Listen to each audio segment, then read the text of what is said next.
Manikarnika, the soared of freedom.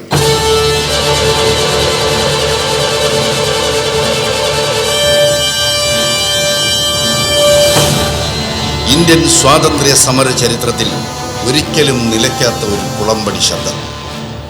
കൊടുങ്കാറ്റിനെ വെല്ലുന്ന വേഗതയിൽ British സാമ്രാജ്യത്വ കോട്ടക്കൊത്തളങ്ങളെ വിറപ്പിച്ച ധീര വനിത. സ്വാതന്ത്ര്യത്തിന്റെ ശുദ്ധവായു ശ്വസിക്കാൻ ഇന്ത്യൻ സ്ത്രീകളുടെ മുന്നേറ്റത്തിന് തുടക്കം കുറിച്ചവൾ.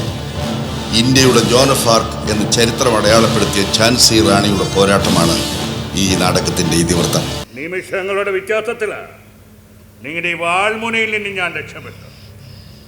ഒരു യുദ്ധക്കളത്തിലും നിങ്ങളെപ്പോലെ ഒരു പോരാളിയെ ഞാൻ കണ്ടിട്ടില്ല.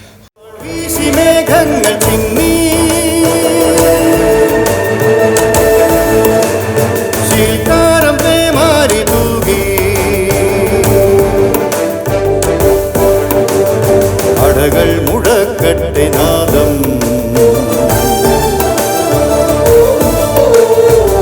കുതികുതിക്കുന്നു അശ്വം.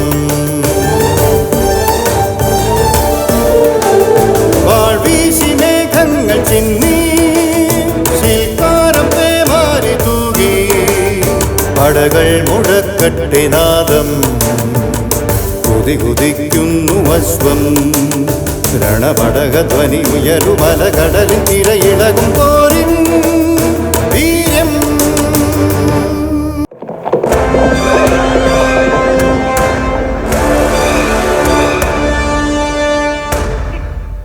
അത്ഭുതം, മഹാത്ഭുതം. വെട്ടേറ്റിട്ടും വെടിയേറ്റിട്ടും ജീവിച്ചിരിക്കുന്നു. ഹിമാലയം അങ്ങനെ ഒറ്റയടിക്ക് താണു പോകില്ലല്ലോ മേജർ ജനറൽ. മഹാറാണി, നിങ്ങൾ കമ്പനിക്ക് മുന്നിൽ കീഴടങ്ങണം. കീഴടങ്ങുന്നത് ഒരാളുടെ മുന്നിൽ മാത്രം, മരണത്തിന്റെ മുന്നിൽ. ഇപ്പോ ജയം നിന്റേതാ, പക്ഷെ ഞാൻ തോറ്റിട്ടില്ല. മരണം എന്നെ കീഴടക്കിയേക്കാം. അപ്പോഴും തോറ്റ മനസ്സുമായിട്ടല്ല ഞാൻ പിൻവാങ്ങുന്നത്. കാരണം ഞാൻ പ്രതിഫലം മോഹിച്ച് രാജ്യസേവനം നടത്തുന്നവളല്ല.